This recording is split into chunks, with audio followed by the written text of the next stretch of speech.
This is No Face Bigfoot, and welcome to my Atari 2600 Club trading cards video. This video is about 4 to 6 months overdue and should have been done a long time ago. So what I have here are two piles. The one on the left are cards that I've already received and are in the previous video, but we're going to go over them anyway just to show them all. The one on the right are the new ones, and that's the ones I'm going to talk about.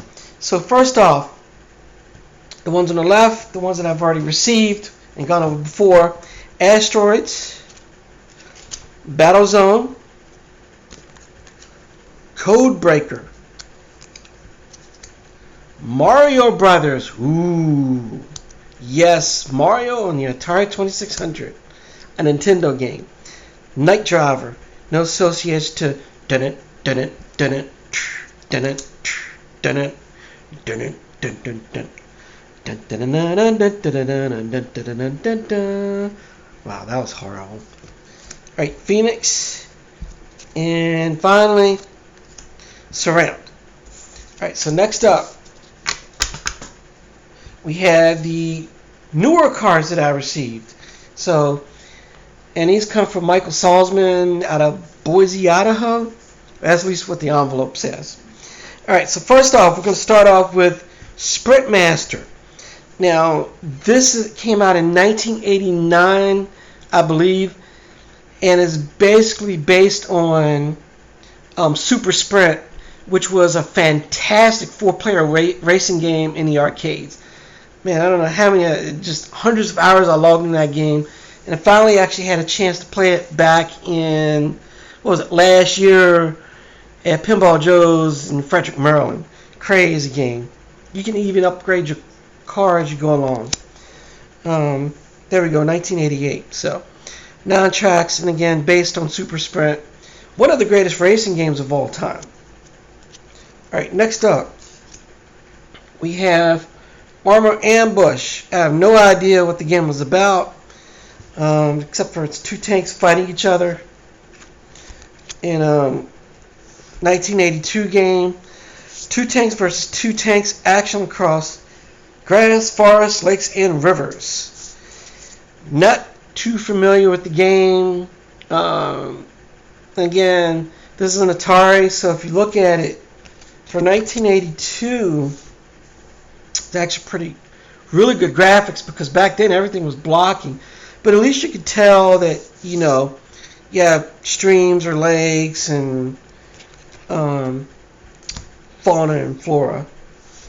Alright, next up, Human Cannonball is exactly what it says. You set how fast you want it to go and the angle, and you have to land on a certain spot based on human cannibals in the circus. Not cannonball, like you eat someone, but cannonball. There we go. I know my accent gets in the way sometimes. So again, exactly what it says. Consider your distance, speed, and angle. And if you miss, ooh, fatality. Next up, Mousetrap, what can I do? Oh yeah, that's the song by Buckner and Garcia. Again, a horrible rendition. Now, the arcade edition, you have 3 buttons, you have 3 colored doors that your mouse can go through. It's basically a Pac-Man clone. You are a mouse. If you eat a bone, you can press the bone button and turn into a dog. Eat the cats. Now, in this one, there's only one button, of course, in the Atari 2600, and you have to hold down on it for it to turn into a dog. And again, the same button is used to open the gates. So, like right here, those 4 open spaces to get in the center, there are doors there. So if you press the button, doors go up. You can get trapped in the middle, or you can trap the cats there. And the cats come out from the sides here. So this actually wasn't bad, but it just gets to be too redundant. With the Singer Maze, it gets very repetitive very quick. Now, this actually would make a very good mobile game. But again, this is years ago, and I'm surprised. I wouldn't be surprised if there is a clone of this for mobile gaming. All right, here we go. Now, a follow-up to one of the worst arcade conversions in the history of video games, Miss Pac-Man. This one right here looks like... No, that's Junior Pac-Man. I'm sorry. Junior Pac-Man. This is even better because this is an awesome follow-up. As in the original Pac-Man and Miss Pac-Man, you have a single screen. The original Junior Pac-Man scrolls left to right, the screen does. This one on the Atari goes up and down. So, I remember buying this.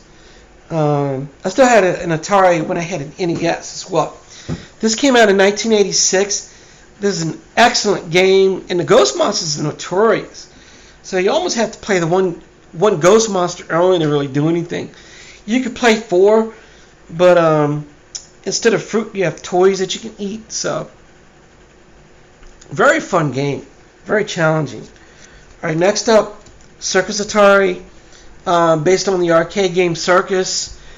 So, you just go up and down the teeter-totter here. Pop balloons. The other one comes down. Pop some more balloons. That's it. Very easy game with great controls. It's used with the paddle controller. Like Breakout and Pong, of course. And it's basically what it is. Pop balloons for the high score. But again, another fun game. Alright, another series where Atari tried to update things and make them more like real life. Probably of the real sports series, volleyball was the best. They had a few other ones like baseball and football. Football, yeah. You know, sports games in Atari were not very good, but I don't remember real sports boxing. You never purchased it.